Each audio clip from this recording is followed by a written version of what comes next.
Hello, YouTube. Welcome to part 4 of my efficient prepping series. We're going to cover firearms today.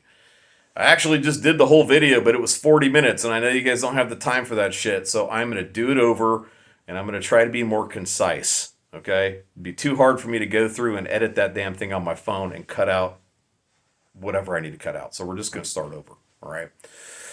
Those of you that have been following the series, you know I'm going to take Pareto's principle and I'm going to apply it to firearms. And what that is 20% of your efforts produce 80% of your results. So we're going to apply that to firearms. Let's get right into it. Okay.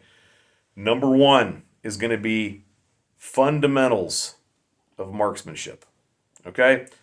I'm going to do a whole separate video at some point in time for you guys, but right now I don't have one up. So you're going to have to go find one and watch it, and you're going to have to practice the fundamentals of marksmanship and do them a lot.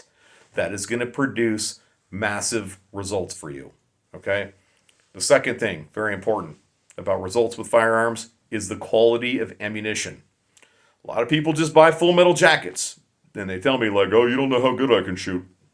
You know what, that's fine. You could shoot good with a full metal jacket, but if I can shoot good with a high quality hunting round, that's better, okay? Militaries don't use full metal jackets because they're effective, dudes. Okay, they use them because they're forced to by the Geneva Convention, and full metal jackets are literally used because they reduce the number of casualties in war. They are not good at killing shit. Take my word for it. I've killed all kinds of shit. And I've killed it with full metal jackets, and I've killed it with quality ammunition, and quality ammunition freaking wins. All right? It does. That's just the truth, okay? The next thing that is going to produce results for you is being realistic about your level of training and understanding where you're comfortable and where you're not. Now, here's how this works, okay? The higher your training goes up, the more comfortable you become with different options. All right. So for those of you that are not well trained, because this is probably going to, have more of an impact on you than the guys that have been training their ass off and they're already comfortable with all kinds of platforms. Okay. For you, those of you that aren't well trained, you need to go with a setup that you are very comfortable shooting. That's very important. Okay. If you watch this video and you don't listen to me and you go out and you buy yourself a 30-06, you start shooting it, it's going to beat the shit out of you. You're going to develop a flinch. You're not going to shoot it as much because it hurts and it sucks for you. And then when the time comes and you need to be able to shoot effectively, you're going to suck ass at getting the job done. Okay? And here's one of my quotes, guys. Shot placement trumps all other metrics. All right? So if you're on a platform that you're familiar with, comfortable with, and as a result, highly effective with, a small bullet can get a lot of shit done if you can put it right where it needs to go. Okay? So your level of training and your level of comfort are very, very important. All right? If you don't have any training, get some. All right? And you need to get some, if you have zero training at all, you need to get some from somebody that can actually teach, that knows how to provide quality training. And I'm going to tell you what, don't just go to some guy with an NRA certified handgun training license, okay? All right, I used to have mine, okay, but a lot of these guys got their heads up their asses. They don't necessarily, they're just following the freaking binder.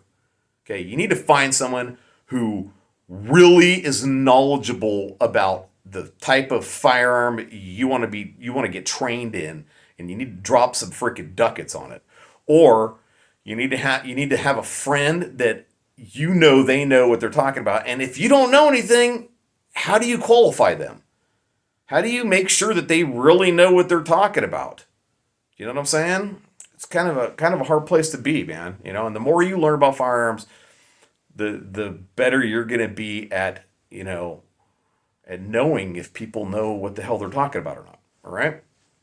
Okay. So those things are all going to make you effective. Now let's get into actual firearm selection. All right. And I'm going to spend most of my time on one spot. But before I get started there, I'm going to tell you that a lot of preppers are like 5 guns. Okay. You need 5 guns to make sure you can cover all the bases. It gives you the most versatility, all that kind of shit. But do you need 5 guns? No, you don't need 5 guns. to survive shit hit the fan. Okay, you don't. And a lot of us can't run out and just buy 5 guns right now. I sure as shit can't do it. Okay, so why would I expect you to do it? All right, and so I'm going to go with 3 guns, but I'm going to focus on one that is the most important, and it's the one that is really, in my opinion, going to do 80% of the work with 20% of the effort. Okay, and that is a good rifle. All right, and if you had to just pick one, to be honest, I would pick a good rifle. Now, what's a good rifle? Okay. First off, let's talk about calibers. Let's get into that. Okay. I'm going to highly suggest, if you are inexperienced, I'm going to make this so simple for you. If you have no experience with rifles, you need to look at 5.56. Okay. It's all over the damn place.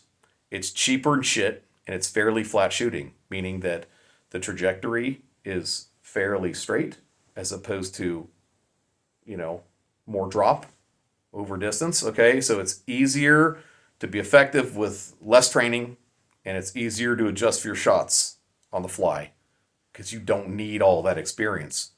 Okay, so I'm just gonna say, just go 5.56 right off the bat. If you haven't practiced with rifles and you don't know how to use rifles, okay, go 5.56. Okay, for those of you that have some experience, okay, with firearms and you're comfortable with recoil, you shot buddies' rifles, you have one, but you're looking at what's the best option for SHTF for you, okay? I'm going to tell you that I would highly consider 5.56 and 308 because they're all over the damn states and law enforcement and military use them, okay? Also, 5.56 is fairly flat shooting. And if you paid attention to everything else I already covered in the video, and you can put the bullet where it needs to go, 5.56 will do a good job. Okay? Now, getting beyond that, for those of you that know that you can reach out much further and be much more effective with a higher caliber, okay, what I would suggest you do is you go around to 3 local hardware stores. You look at what they have on the shelf. I'll tell you what they have on the shelf here. Okay? They have 223, which is effectively 5.56 for the most part, okay? They have 243, they have 270, they have 6.5 Creedmoor, they have 7mm mag, and they have 308. And actually, they also have 300 Winchester mag as well, okay? So, by going around and looking at those, I can go, all right, all 3 hardware stores in the area carry the same ammunition, so I can reliably expect that locals out in the area use that shit. That's what they have. They have rifles chambered in those calibers. They shoot those calibers regularly. They probably have ammunition at home in those calibers. All right, so that's a good place to start. I wouldn't just pick something because you saw a freaking video or saw it in a freaking gun magazine, okay? Go find out what the locals have. Okay, next, I would suggest, especially for those of you that aren't super trained, okay, that you go with a more flat shooting cartridge over a cartridge with a poorer trajectory, okay? Obviously, like I said already, it's going to take less training to be effective with the cartridge, okay? And that really matters, dudes. Being able to just hit a freaking target at range with less training and less rounds down range is going to matter, especially when the shit hits the fan and you're only firing that rifle ever so often, right? The last thing you want to do is be out there shooting every day, man. You're going to let people know exactly where you are. So you don't want that to happen, okay? Now let's talk about platform a little bit, okay? A lot of dudes are like, oh, manually cycled rifles are best for shit at the fan, like bolt actions and shit like that, okay? Lever actions, right? Okay? I am not going to agree with that statement, okay? I think that semi-automatic, designs have come a long ways. They're very, very reliable, dudes. They're very reliable, even in harsh conditions, depending on which one you go with. I will say that if you are in extremely harsh conditions, having a manually cycled rifle might be the way to go for you.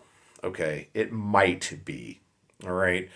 Let me tell you here, I have seen it minus 28 degrees and blowing 40 to 45 knots sustained over the course of multiple days. I've had so much dirt blown into my carry pistol, which is a semi automatic, in a couple of hours that it would not cycle. And it's a reliable handgun, very reliable, very well made. But environmental conditions will dick your shit up, man. I mean, it really will. Okay. So that's the situation in which I would consider going with a manually operated firearm over a modern semi-automatic. Let's talk about weight. Okay. Well, we should talk about something else while we're on semi-automatics before I get into weight, actually. Okay, because those of you that live in big cities and are gonna have to freaking hit the road and go, pray to God that you can freaking make it out in the woods and shit, dude. Semi-automatic firearm is gonna be the way to go, you know, because you're gonna have to get out of that danger zone, out of that freaking hot zone that the city is gonna be when the shit goes down. And man, you might have to engage multiple targets, close range, stuff like that. You do not want to be working a bolt action in that shit. I don't care how sexy you think they are, man. You don't want to do that, okay? Semi automatic. All right? Semi automatics just win in just about every way. Some guys are going to be like, oh, bolt actions have a little higher velocity and they're more accurate.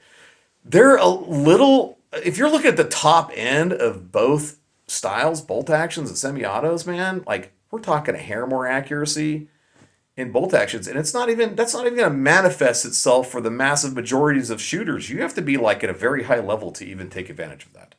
So I don't think that's going to make a difference for you. And when it comes to hunting, follow-up shots with the semi-auto, they're just faster, guys. Okay, in every way.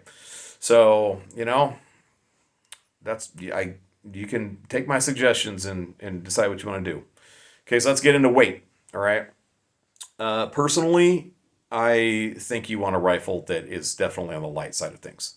All right, you don't want to go with some heavy ass rifle with all this shit hanging off of it. Okay, you don't. And these super high cat mags, guys, they do weigh. And I'll tell you why this is important. Okay, not just because you're humping it somewhere, not just because you're going to be freaking emaciated and starved in carrying something that now feels like it weighs 3 times as much as it really does. Okay. But a lot of it is just getting on target rapidly. Okay.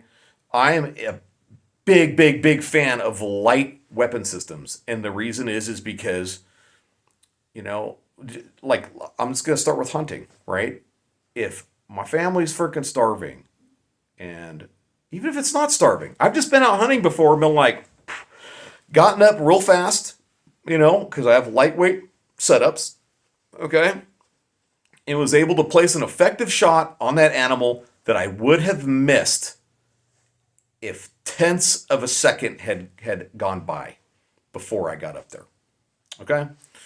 So speed matters. And now let's say in a self-defense situation, let's say it's you with a super lightweight weapon system that you're effective with, okay?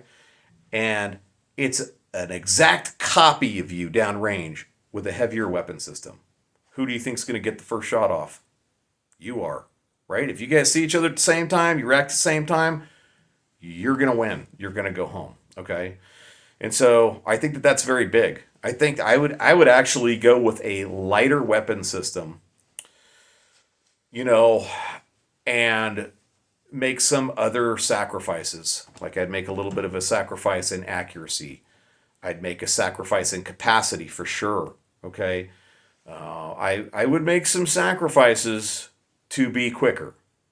Okay. That's my personal approach. You don't have to agree with it. Okay. Let's talk about optics. All right. And we're still dealing with rifles here because they are the number one. Okay. If you're one of those people that lives in a big city and is chosen a semi-automatic, you're going to have to get your ass out of there. You probably are going to want to go with a red dot of some sort, okay? No magnification needed. And dudes, you can still take big game at like 300-400 yards with a red dot if you've done some practicing and you do your part, okay? That's not impossible at all right? So red dot, right? Okay, now they're very lightweight as well, All right, so you're not talking about adding a lot of weight to your weapon system. Next, let's talk about LPVOs. Okay, limited power variable optic. All right, generally speaking, these are like a 1 to 6 power scope. Okay, sometimes more, 1 to 8, 1 to 10 even. Those are out there now. Okay, or sometimes lower, 1 to 4. All right, but what this allows you to do is set your magnification to effectively zero, just about. Okay, if not zero, and to engage very close targets rapidly. Okay, but it also allows you to increase the magnification if you need to reach out there further and make a harder shot. I'm a big fan of LPVOs, but they aren't super light. You are adding some weight to your weapon system. You guys got to kind of consider your situation. Where are you going to be? Are you going to have to reach out to make those longer shots? Do you live in a heavily wooded area? Is that where you're going to be, living out shit hit the fan? Is that the area around your home? Super heavily wooded area. Okay? So you got to consider that stuff. You don't need an LPVO if the maximum visual distance on your property is 100 yards. You don't need one. All right? Next, let's get into scout scopes. I'm a fan of scout scopes. Guys, I am, man. I mean, they are rapid target acquisition. Okay, and I'm actually a fan of fixed power scout scopes. They are mounted further out on the rifle. Okay, so it kind of magnifies the weight because they're further out, right? Just leverage. So when it comes to getting up on target, the last thing you want is a heavy scope far out on your rifle. Okay, so the fixed power, scout scopes are lighter weight. Guys, you can get on target super fast with them. And it being a fixed power, when you get accustomed to shooting it at different ranges, it's very easy to acquire a target and pull the trigger. Okay? So I'm a big fan of those as well. And, you can use those at all ranges as long as the fixed power isn't ridiculous. You know what I'm saying? So I think that pretty much covers it for rifles, dudes. Okay? My personal perspective. And very much you need to be comfortable with the system. Okay, you got to think about what kind of challenges you're going to have to deal with. But a rifle and shit hit the fan is going to take big game at distance. Okay, and we're talking a lot of meat for weeks, if not longer. Okay, you want to have that option. All right. Now let's get into shotguns. I'm trying to power through this for you guys and do it fast. Okay, so I know I'm skipping some stuff and I'll have to cover all this shit in greater detail later, okay? Because I prefer to be thorough, but I don't want to waste your time. Shotguns are awesome, okay? They are very effective at killing anything, okay? From the smallest game up to the largest game in the world, shotguns will kill that shit, all right? The problems with shotguns in shit hit the fan, and I mean, there's some benefits, right? Like 12 gauge, for example, is all over the damn place. If you had to scrounge for ammo, probably the three most likely cartridges you're going to find is going to be 22 long rifle, 12 gauge, and probably 5.56 in North America. Right? So 12 gauge is all over the damn place. The problems with 12 gauge and shit hit the fan is that, it's loud. Okay? And do you want to be out there shooting at small game every day during shit hit the fan? Hell no. You don't want that shit, guys. You don't. You want to take as much meat as you possibly can with one shot fired, get that shit home, process it, and try it out. That's what you want to do. You want to spend the least amount of time out there hunting as possible. I know it sounds all sexy, you being out there with your freaking cartridge belt on, your 12 gauge, going around rocking it, killing small shit every day, but people are going to know where you are. Now, why is it one of the three guns I'm talking about? That's because it is so effective. You can kill everything with it. You can kill everything from freaking dove and hares and squirrels up to freaking you name it, right? You can kill deer with it, but there's going to be a lot of hunting pressure and shit at the fan, right? There's not a lot of deer that are going to get close enough for you to whack them with a 12 gauge slug, So, I just don't think it's ideal, although it is extremely versatile. All right, so it is on my list. I would definitely get one. And if you're in a family and you're prepping, right, like you're stockpiling ammo, and you can find 20 gauge in your area, because a lot of guys are telling me they can't find it. I can find it just fine, no problem. Okay, I would consider getting a 20 gauge because your kids can shoot it, your wife can shoot it, like all day long. They can shoot that shit, and it's not going to bug them. But you give them a 12 gauge, and you're going to have your kids developing a flinch or getting hurt. Okay, it's not the same. The 20 gauge in that sense is more versatile. So if you're stockpiling ammo and there's a lot of it in your local area and you have a family, consider a 20 gauge. All right. Let's talk about handguns. Let's get into that. I'm going to tell you right now, and some of you guys are going to disagree with me, but I'm going to make my argument. Okay. A full size handgun is what you want to go with. Not a compact, not a subcompact. Okay. And I'm going to tell you why. All right. Compacts only have an advantage in two ways over a full size handgun. And those two ways are ease of carry, okay, and ease of concealability. That's it. All right. Now, do you need to have these concealed after the shit hits the fan? You really don't, right? Who gives a shit? Do you want to carry a pistol concealed where you have to uncover that pistol before you draw it, or would you rather carry a pistol open on your hip where you have easy access to it? And full-size handguns win in every other way, dudes, okay? We're talking longer sight radius, okay? So your shots are going to be more accurate, okay? They're a little bit heavier, so recoil is going to affect them less. Generally, they have a higher capacity.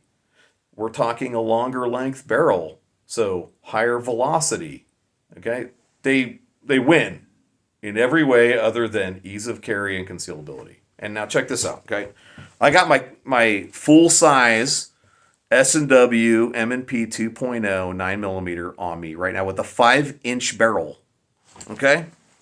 It's right here. All right, dudes. I don't have an appendix carry holster. I don't need one. I just came down from the house. I tuck this thing in my pants all the time. Right here in the front or right back here on my hip. Just tuck it right in my freaking jeans. And I do have a thumb safety.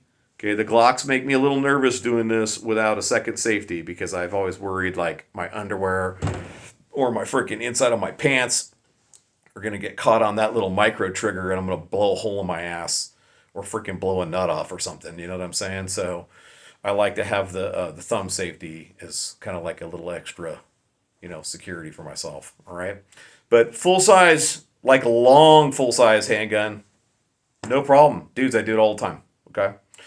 And I do have holsters and shit like that for it as well. And I open carry when I go to town a lot of times. I do. I'm a believer in open carry. That's a whole nother topic though. All right. Now, what kind of caliber do you want to go with for a handgun? Those of you that have less experience, just go with 9mm. I'm gonna tell you that right now. It's going to be more numerous in North America anyways because the military uses it. Law enforcement uses it as well, okay? But law enforcement uses a lot of shit. So, also low recoil, okay? And we don't need to worry about how flat shooting handgun cartridges are really, because you're not, it's for close range self-defense, okay? So we don't really need to get into that. But 9mm is great for beginners, okay? And I would just go that route. If you're more experienced, obviously you have some choices, right? 9mm, 45 ACP, and even 40 caliber. Okay, those three are very common these days. So I would consider going with those. Some of you people that live in more of a northerly part of the States or Canada might need to consider higher caliber firearms because of brown bears. Okay, which, I understand the concern there. I've spent plenty of time camping in brown bear territory. Okay, so I get that. And do what you got to do. Just make sure you have the ammo on you, and I would think that up in your area, let's say you're up in Montana, brown bear country, and you carrying a 10mm, it probably wouldn't be super hard to find 10mm, right? Because other people up there are packing them. Kind of makes sense, right? Okay, that's it. I'm gonna go ahead and wrap it, trying to keep it from getting super freaking long. Obviously, I'll have to go over in some more detail and a lot of this shit in the future to break it down for you guys. But I hope that can help you get the ball rolling right now. make some decisions regarding firearms. Make sure you start purchasing some ammo. And I'll say this too before I leave, okay? A great way to approach this is to buy 2 boxes of ammo a month. Buy more if you can, okay? But 2 boxes of ammo a month is not going to break most people, all right? Now we're talking like, a box of rifle cartridges and a box of handgun ammo. You're probably looking at about $50 a month in ammunition, but you will rapidly have more ammunition. And you need to have several hundred rounds of each type of ammunition, and preferably more than that. Okay, guys? All right, that's it. Okay, like, share, subscribe it. Think about supporting the channel on Patreon. I'm giving away some snares later tonight for the guys that are helping fund the channel. All right, I recently found a GoPro that a buddy gave me years ago, so I'm stoked about that. But I still need a video editing laptop to take this whole thing in like another awesome direction. Okay? So that's it, guys. I hope you enjoyed it, and I'll be seeing you in part 5 soon enough.